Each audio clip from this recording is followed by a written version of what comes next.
All right, so Jason, tell me first of all what it means to you to be here and be inducted into the Seton Hall of Fame. Yeah, I mean, it's tough to put into words. It's an incredible honor. Obviously, I'm from Bergen County, New Jersey. Seton Hall is a massive, massive name, a prestigious place, for us in the area. And to have an opportunity to come here, let alone be inducted to the Hall of Fame, is something I would have never dreamed of. So we're very proud. I've got a big group with me today because, we're really going to cherish this moment. We're extremely excited. Thinking back to your playing days now, you're a defender, so you don't light up the box score all that much. What does it mean to you to be inducted as a defender?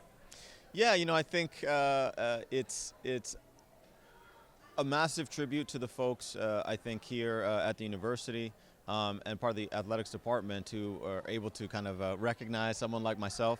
I prided myself in neutralizing the other team's best player, and that was my job. And so, I give a lot of guys a hard day, and with that, allowed our stars to go make some plays. And so there's certainly an important role to play in every team, and, I certainly have my fair share of days that I remember quite fondly. So to be now inducted with some of those stars that I, doing the dirty work for, it's really cool.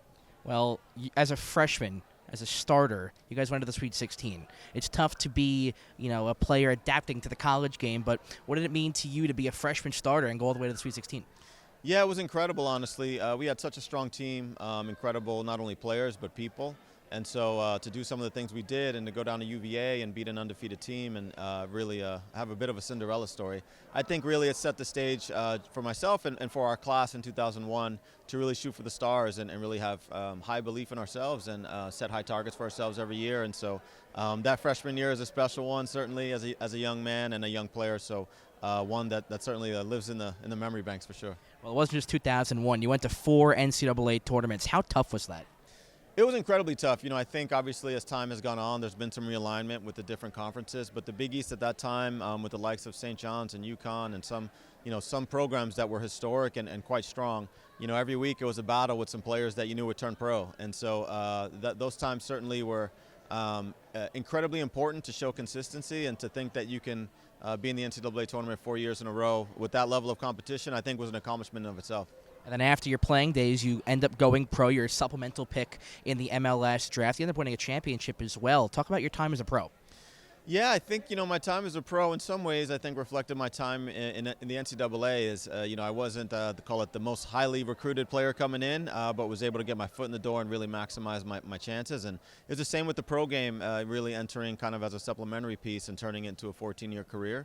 And so I think, a lot of the things, honestly, that I learned here afforded me the opportunity to not only survive but thrive in MLS. And so I'm really lucky. I played with some awesome players, some awesome teams. Got a couple of trophies, so all of that finishes well. And finally, on the executive side now in Toronto, how are you liking that? Yeah, it's been great. Toronto, when I got the role, certainly was in a different state when I inherited the job. It's taken a lot of hard work to try to get us on a track that we all feel quite strong about and feel quite positive about. That's where we feel we are now. Unfortunately, I'm missing match day 1 in Dallas to be here, but it's certainly for a fantastic reason. So I'm wishing my guys luck in Dallas. But it's been a fantastic ride and hopefully just the beginning. Well, Jason, thank you so much. Thank you.